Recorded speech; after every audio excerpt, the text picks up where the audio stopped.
What is up, guys? So over the weekend I was able to watch the movie The Terrifier 3, and if you don't know who the Terrifier is, he is pretty much an evil clown that goes around killing people. That is all you need to know. He is just an evil clown that kills people in the most gruesome ways possible. And trust me when I say this, I'm not mincing my words when I say gory, when I say gruesome.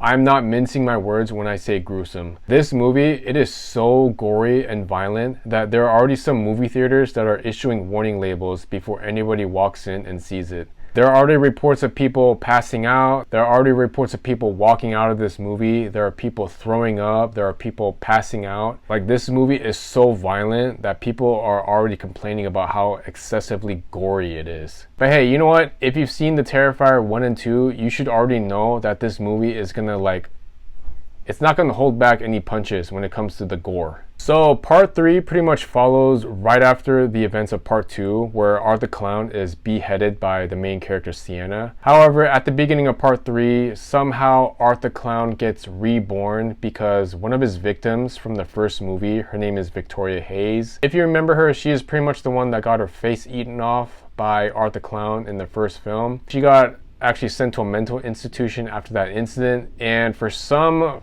freaking reason she gives birth to a new Art the Clown head, and that head somehow ends up on Art the Clown's body, and that's how he's pretty much reborn. We have the main character Sienna, who after part 2, where she battles Art the Clown in like a really gruesome battle, Sienna is suffering from post-traumatic stress disorder because of her gruesome battle against Art the Clown from the second film.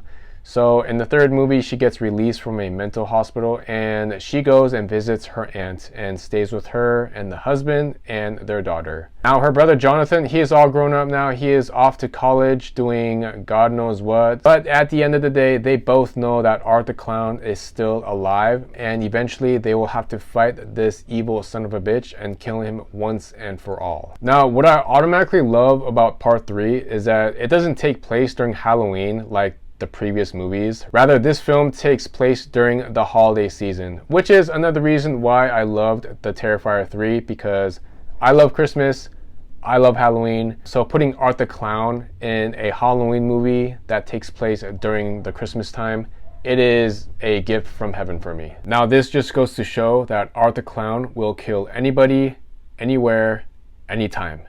It does not matter to him. And yes, part 3, it is still a very gory film. I'm not going to get into a detailed explanation of the scenes, but let's just say that the chainsaw scene, as you've seen in the trailer, it is one of the bloodiest scenes I have ever seen in this entire franchise. Like, the director does not hold back when it comes to that particular scene. So when you go to the theater, just keep that in the back of your mind. But that's what makes Art the Clown so evil, this vile character, because he doesn't care how naughty or nice you are. He doesn't care if you are a child or an adult. He will kill you no matter what. When you come across Art the Clown, he does not discriminate. He will kill you no matter what, in the most gruesome ways possible. In the most gruesome way possible. That is why a lot of people were complaining about how children were killed in this movie. Again, I won't go into detail, but let's just say he kills people of all ages. What I also liked about this film is that they dived more into Sienna's father's backstory. Now, if you've seen part 2, they do briefly explain about the lore of Art the Clown. Like, Sienna's father, he sort of predicted that Sienna will eventually run into Art the Clown, but as a warrior. And I thought that was cool that they expanded upon that story in part 3. Like, they showed him having a vision. Now he got a vision of how his daughter is gonna grow up to be a warrior and fight Art the Clown. So I thought that was a great touch into part 3, that they expanded Art the Clown's backstory also a little more, and also the dad's backstory a little more.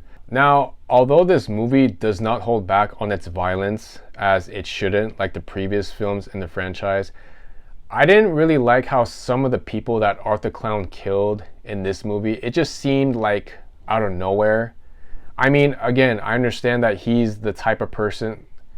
Now, I understand that he's an evil clown that will kill anybody in his way, but I feel like some of the scenes in this film, they were just really like out of place. Like, for example, at the beginning of the movie, Art the Clown goes to a random family's house dressed up as Santa Claus, and he massacres the entire family. However, for the rest of the film, we do not know what happened to their daughter. We don't know if she got killed or not.